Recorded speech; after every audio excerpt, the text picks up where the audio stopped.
Banco do Brasil, BBAS 3, resultado do terceiro trimestre de 2024. Bom, vamos começar aqui. Eu falei em BBAS 3, a gente tem sempre que se lembrar. Eu acabei de gravar um videozinho curto para as redes sociais, por sinal, se quiser seguir no Instagram ou seguir no TikTok também é o ponto Beto Veiga, né? O ponto Beto Veiga. Então vamos lá.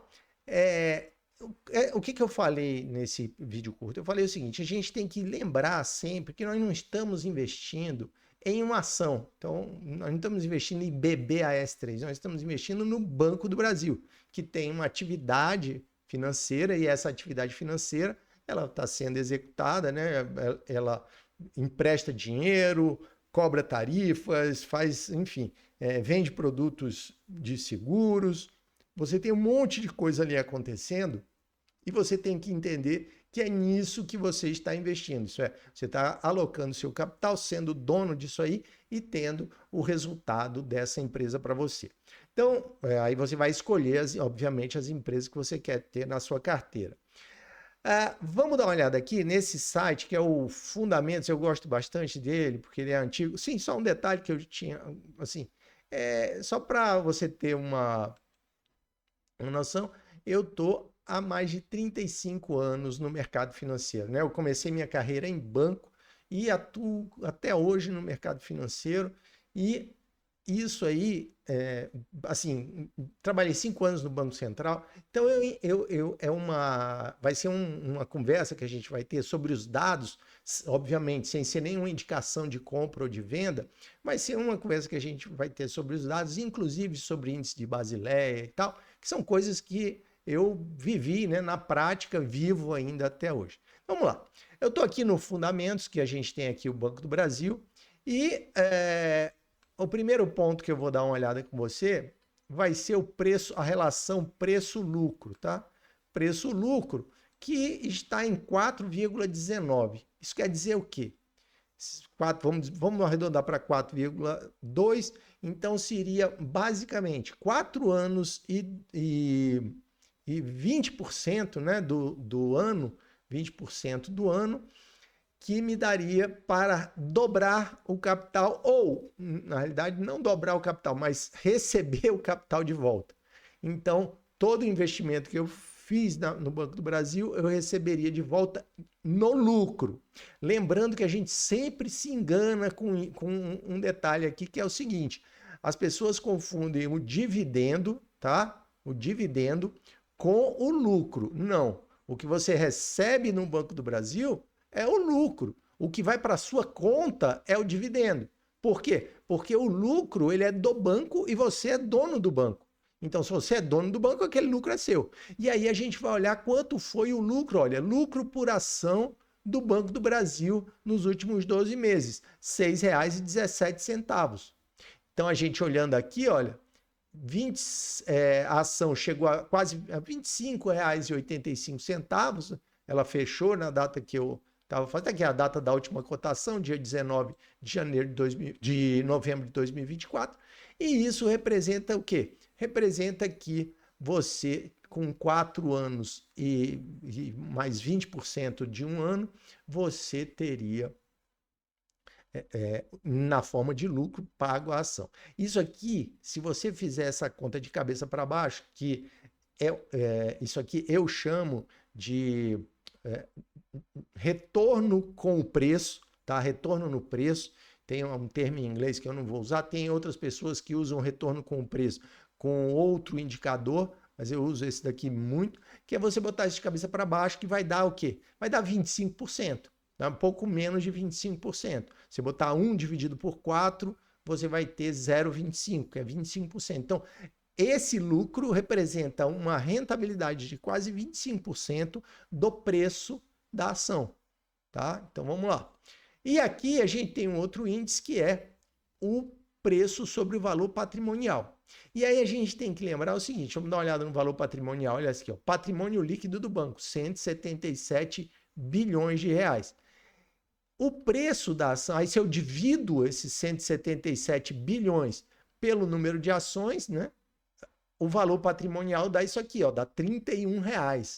Então veja, patrimônio de banco é dinheiro, não é outra coisa. O patrimônio de banco basicamente é dinheiro. Tá? Basicamente, você vai ter lá um imobilizadozinho aqui, outro ali, mas é grana. Então, você está comprando R$ 1 por 83 centavos. Né? Vamos lá.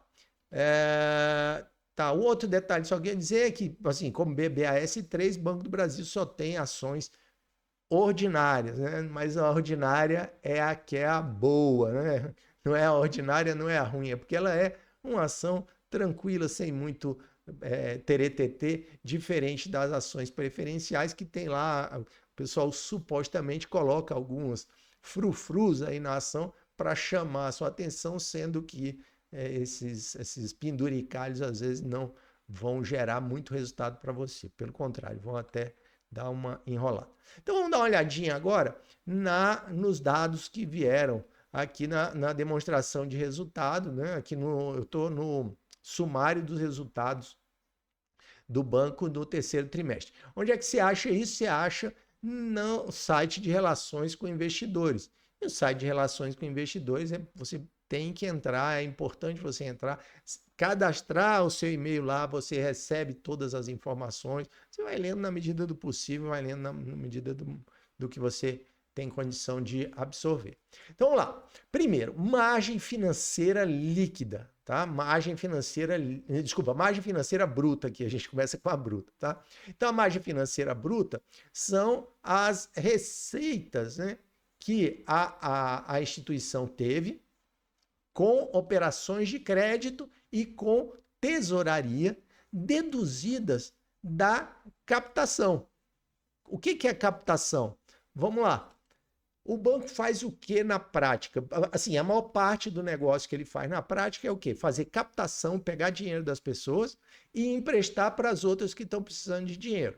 Ou estão precisando de dinheiro, seja para consumo, que é uma porcaria, né? Porque, quer dizer, você pegar o dinheiro para consumir, pegar dinheiro emprestado para consumir é muito ruim. Ou você investir. Aí o investimento eu chamaria de estrito senso, que é o quê? É o investimento em, eu vou comprar um carrinho de cachorro-quente para ganhar dinheiro, eu vou construir uma fábrica, eu vou, enfim, montar uma loja, tá? Então, todas essas coisas eu chamaria de investimento. Então, você pega o capital que no banco vai estar custando, sei lá, X% ao ano, e esse dinheiro eu vou investir de modo que eu tenha um retorno superior a isso. Então, essa é a minha... isso aí é a dinâmica do banco. Eu pego o dinheiro aqui emprestado e passo para as pessoas. Como é que eu pego dinheiro emprestado? CDB, LCA, LCI, poupança, conta corrente, enfim. Todas essas coisas você pode usar para pegar o dinheiro emprestado. Então, observe aqui que o banco ele teve uma margem financeira bruta, isso é, a diferença entre o valor que ele tomou emprestado das pessoas e o valor que ele emprestou para as pessoas, de 25,8 bilhões de reais em um trimestre. Tá? Em um trimestre. Então aqui, ele ganhou 35 bilhões fazendo operações de crédito. E na tesouraria, o que é isso? São títulos públicos, são outras operações entre bancos, mas eu diria que a maioria que são títulos públicos, ele ganhou outros 10 bilhões. Mas para operar, né, esses 45 bilhões, ele precisou tomar dinheiro emprestado. E ele tomou de quem? Dos clientes da captação comercial, que são os clientes da rede, e aí está aqui, né, o quanto que ele gastou, e a captação institucional, que aqui são captações feitas com fundações, empresas, fundações, a própria tesouraria também, ela pega dinheiro emprestado, enfim, aqui você tem a grana que veio, mais ou menos, se a gente for fazer assim uma análise bem rasteira, é como se fechasse todas as agências do banco, né? Então essa captação institucional, ela não precisa da estrutura do banco, não precisa fazer publicidade, não precisa ter precisa ter um grupo de pessoas que vai ali fazer a captação, tá? Não precisa do comercial do banco, comercial que eu falo, dos negócios, dos vendedores do banco, são os gerentes, essa coisa toda, para pegar esses recursos, certo? Então, captou, pagou isso aqui de juros para a turma, sobraram 25,8 bi, né? 25,8 bi. Nada mal.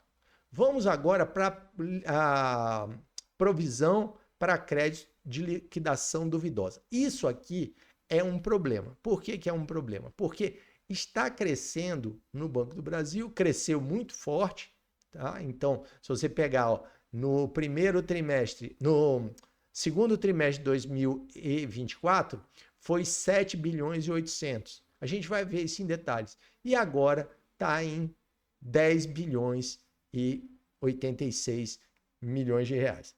Então, esse dinheiro, ele é apartado, ele é separado do lucro do banco. Por quê? Porque pode dar ruim nessas operações. E a gente vai olhar já já o que está acontecendo e quanto que é o índice de cobertura disso aqui. Aí a gente chega na margem financeira líquida, né? Que é eu deduzo esse risco. Ah, só para a gente olhar aqui, né? Não, mas isso aqui eu acho que a gente vai olhar. Não, não vai não. Aqui que a gente vai ver mesmo. Então, olha só. Recuperação de crédito, a gente vai olhar assim, mais na frente. Então, vamos lá. Então, ficou aqui com 15 bilhões líquidos da operação financeira, certo? 15 bilhões líquidos da operação financeira. E aí vem resultado lucro líquido, então deu um lucro de 9, lucro líquido ajustado de 9,5 bilhões de reais o banco, tá? Porque aí teve outras receitas e tudo mais. A gente vai passando aqui um por um aqui. Então vamos dar uma olhada na margem financeira bruta, né? E aqui, isso aqui a gente já detalhou, né? A margem financeira bruta. Aqui vem o spread, ó, certo? Aqui a gente vê o spread global. Então, 4,8% de spread, que é a taxa de a diferença, né? 4,8% ao ano, que é a diferença do custo entre o custo e entre o custo do dinheiro e a venda do dinheiro, certo? E esse spread ele é medido com base no montante total de operações de crédito. E aí, quando você pondera essas operações pelo risco, né, você cai esse spread para 2,9%. Vamos dar uma olhadinha aqui, a margem com clientes e com o mercado. Então, isso aqui é o seguinte, quanto que os clientes geram e quanto que o mercado gera para o Banco do Brasil.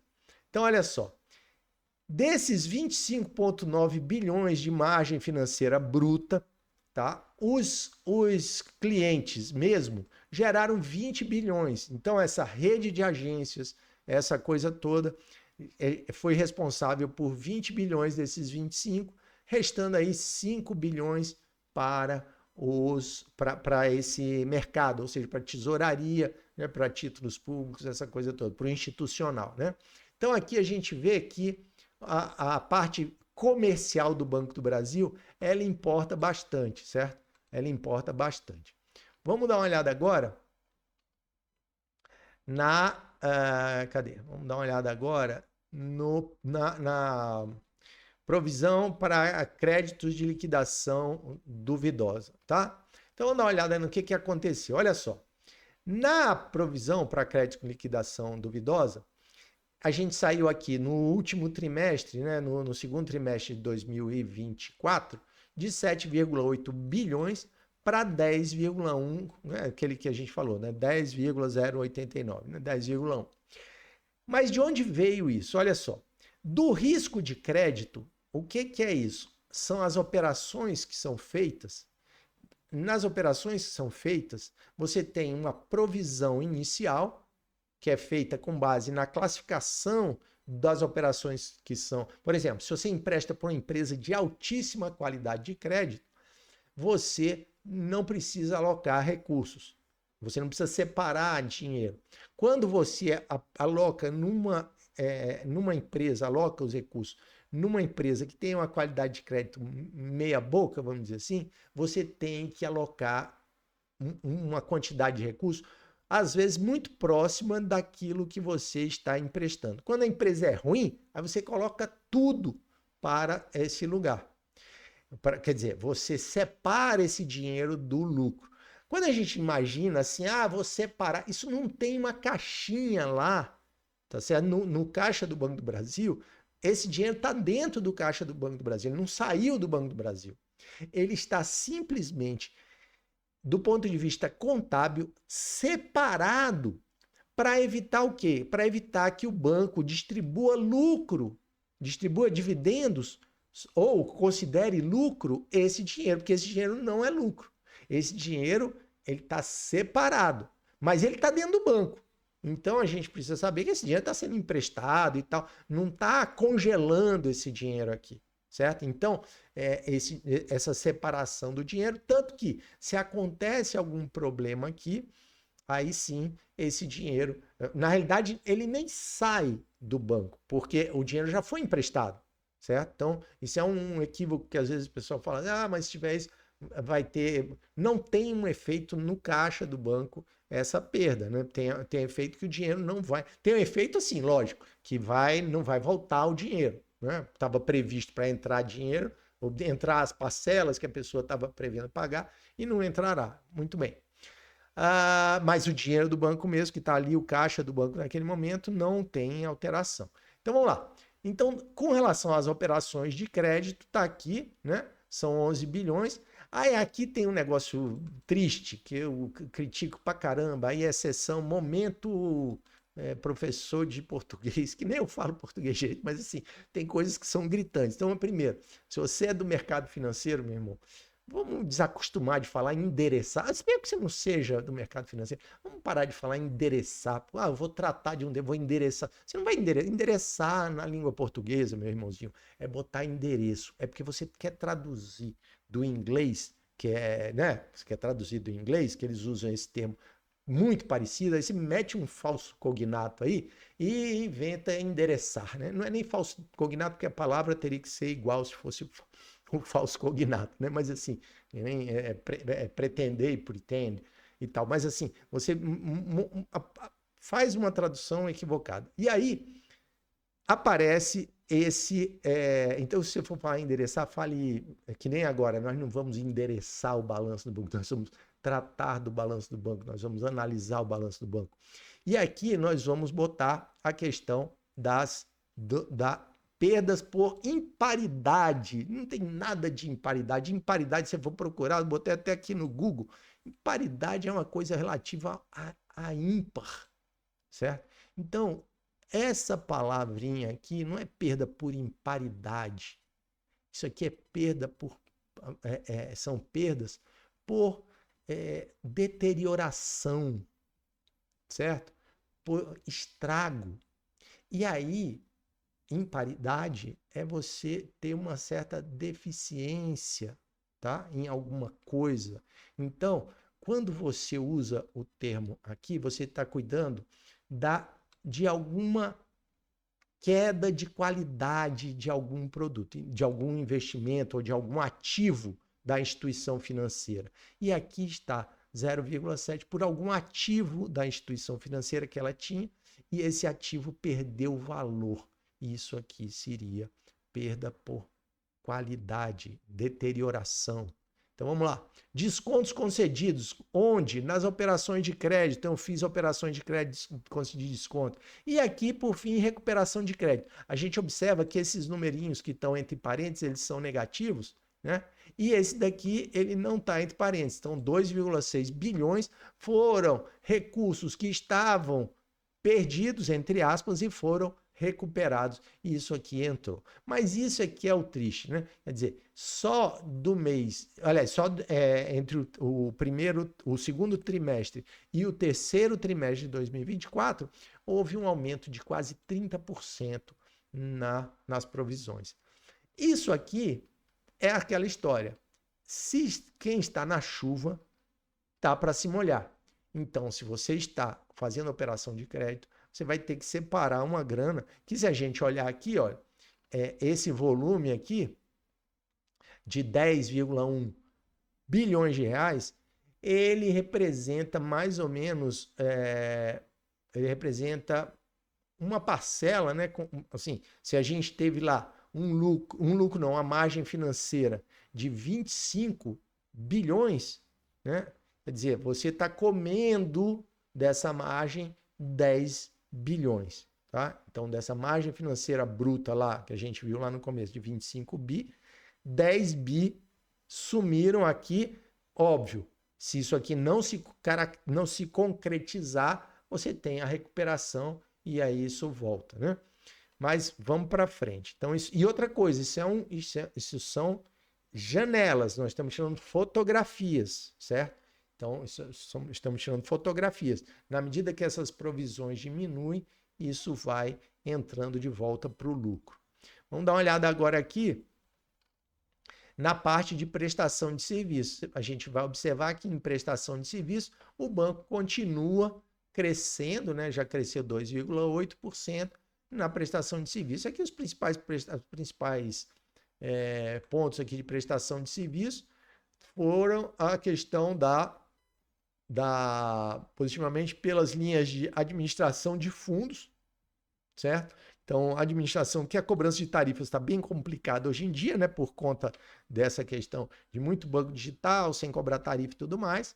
Mas mesmo assim, você veja que eles tiveram um crescimento. O Banco do Brasil teve um crescimento bacana, 5% nas taxas de administração de fundos. Isso é, entrando mais dinheiro nos fundos de investimento, ele cobra mais taxa de administração e ganha mais dinheiro na prestação de serviço.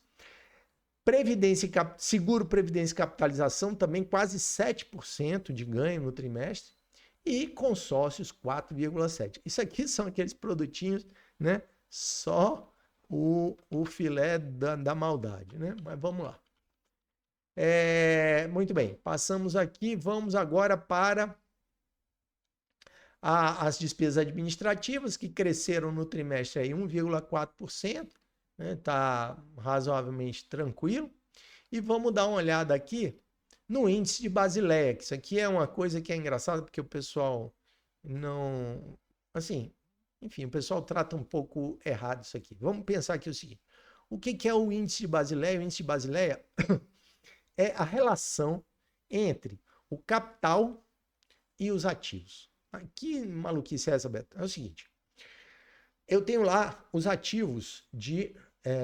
Vim para cá só um minuto. Eu tenho lá os meus ativos ponderados pelo risco, tá? Então, o que são os ativos ponderados? Todas as operações de crédito, elas são ponderadas pelo risco, isso é, as mais, como eu acabei de falar com relação às provisões, aquelas mais arriscadas têm uma ponderação maior e aquelas mais tranquilas têm baixa ponderação e aí vai. Então eu sei quanto que o banco está emprestado e aí existe uma conversão para outros riscos. Vou dar exemplo, risco de operacional, que é, vamos supor, fraude nas agências, esse monte de roubo de cartão, enfim, toda essa confusão aí, cria-se um índice de risco operacional, pega esse dinheiro e transforma isso, pega essa perda, transforma isso como se fosse um ativo. Ou você diminui do volume de ativos, lança logo como perda, enfim. Você faz uma conversão de todos os riscos que a empresa, no caso o Banco do Brasil, está incorrendo, a instituição bancária está incorrendo, e transforma isso como se fosse num ativo, quer dizer, nas operações de crédito. E aí você compara isso com o capital do banco. E aí capital tem uma visão, a gente acabou de ver lá atrás que tinha 177 bilhões de patrimônio líquido. Ali você tem um capital principal, que seria o capital do banco mesmo, se não me engano, está em 72... Bom, eu não vou lembrar aqui, mas está em... porque tinha 65... 120 bilhões. Então, o capital registrado do banco é 120 bilhões. Isso aí é o capital, é o dinheiro que os acionistas, quem tem as ações do Banco do Brasil, teoricamente, teria colocado esse dinheiro lá dentro. Né? Lógico que lá na fundação, porque não é o dinheiro que você está comprando agora, porque existe uma diferença. Inclusive, você está comprando mais barato. Mas vamos lá. Então, você tem você compara com o patrimônio do banco. Você compara com o patrimônio do banco. Nesse caso aqui, existe uma coisa chamada patrimônio de referência, que é uma série de concessões que o Banco Central, que o regulador bancário inventa e coloca lá para dizer. Então, o patrimônio do banco, aquele 177 bi que a gente viu lá, o PL que a gente viu ali, não é 177 bi. É um outro número, patrimônio de referência, e aí você compara, divide o patrimônio pelos ativos ponderados pelo risco. Isso aí gera para você o quê? Um índice, tá? Que lá atrás estava em 16,24, isso é, tinha 16,24 para cada, tinha 16,24% do total de ativos em capital. E ele foi descendo, foi descendo, foi descendo, foi descendo. E aqui a gente tem várias análises para fazer, eu vou falar rapidamente para a gente entender isso aqui, para 14,66. Observe o seguinte, que na teoria, 16,24 é mais seguro do que 14,66. Isso não quer dizer, está longe de falar de qualquer fragilidade do banco. Mas a gente tem que entender o seguinte: quanto maior esse número, embora mais supostamente seguro, isso é, tem como se tivesse 16% de capital dos acionistas para o total de ativos. Então, se o banco emprestou 100, 16 é capital dos acionistas. Do ponto de vista do ganho dos acionistas, quanto maior esse número, pior. Pior por quê? Por uma razão muito simples. Porque o banco está sendo menos eficiente. A melhor situação, o melhor cenário é, na realidade, o banco ter zero de capital, porque ele só faz ganhar. Ele teria zero de capital, captaria todo o dinheiro das outras pessoas, emprestaria, ele não teria nada de capital e ele ganharia um absurdo, porque com, sei lá, vamos imaginar, com R$1 de capital eu ganharia 25 bilhões, tá? 25 bilhões lá do negócio, ou 9,5 bilhões de lucro líquido com R$1, né? Então, existe essa coisa. O Banco do Brasil está sendo mais eficiente com o tempo. Então, ele está colocando ele está maximizando a quantidade de operações de crédito que ele faz para o limite de capital que os reguladores permitem que ele tenha. Então, e aqui a gente vai para deixa eu só ver uma coisa aqui. A gente vai entrar nisso aqui. Ah, tá. Eu vou entrar agora então, do ponto de vista eu não vou entrar na carteira de crédito, porque a carteira de crédito, sim, vou entrar, vamos dar uma olhadinha assim. Então, do ponto de vista da eficiência, o banco está sendo mais eficiente. Então, vamos dar uma olhadinha aqui na carteira de crédito, olha só. Vou dar uma diminuída aqui, só para a gente ver. Tá? Então, tá aqui, ó. Isso aqui é a carteira de crédito de setembro de 2023 até setembro de 2024. Então, aqui o banco tinha uma carteira de 1 trilhão e está com a carteira de 1 trilhão e 200. O pessoal fala da importância do agronegócio, realmente é importante, né? Então, o agronegócio, né? A linha do agronegócio está em 3,67, né? 3,87 comparado com 422 bilhões, né, de operações com pessoas jurídicas. Pessoas físicas, o volume é menor, 328 bilhões, mas a taxa de juros é bem mais alta. Então, o spread, a margem financeira é maior com as pessoas físicas. E, finalmente, a gente vai olhar naquele negócio das provisões que eu falei. A gente está vendo aqui o índice de inadimplência, isso é, inadimplência com 90 dias ou mais. Então, aqui, ó, 90 dias ou mais. Desculpe.